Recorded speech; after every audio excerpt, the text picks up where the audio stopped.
Joining me now is Misty Marris, trial attorney and legal analyst who's been following the case closely. All right, so Misty, it seemed like he had a decent self-defense case here. I thought there was a real chance of a hung jury. Absolutely, really focusing on that video, and especially when the jury asked to see it again during deliberations.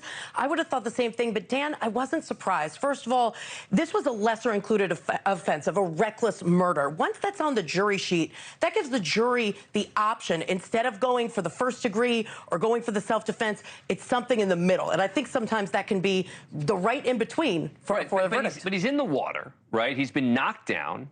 He's been punched. What is he allowed? Isn't he allowed legally to defend himself? He's got a whole group of people surrounding him.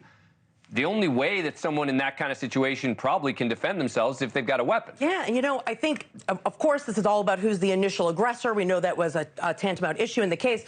But you know what I really think, Dan, and I thought this as I was covering this case and watching it, that interrogation video compared to his testimony and also some of the statements he made right after the stabbing. Remember, he's in the patrol car. He says to the officer, "Oh, I hear that I matched the description of somebody who was involved in a stabbing," and talking about how they were the ones who had knives. All of that turned out not to be true. And I think in the jury's eyes, credibility is king. That really undercuts the self-defense. Let me play a little bit from the prosecutors questioning him about the lies. This is number 6.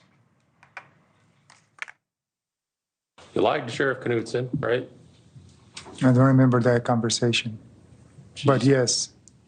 You told him that you heard there was a stabbing, right? I don't remember any of this stuff. You're fishing for information about what happened, right?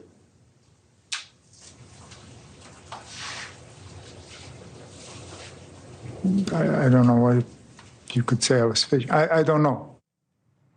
He had to take the stand, though, right? He had to. He had to explain all of that away. He didn't really have an option, but I don't think the explanation landed. There was such a dichotomy. And look, both could be true. He could have been acting in self-defense and maybe trying to cover his tracks right after, but that doesn't help you in front of a jury. How much time do you think he's realistically going to get? Well, it's up to 60 years, but keep in mind in this jurisdiction, there aren't they don't have the same parameters as far as a sentencing guidelines. So the judge has a lot of leeway to do what they want. So I don't think you're going to see anything near 60. It's going to be something, maybe 20, something in between. Wow, that big, though. Still, yeah.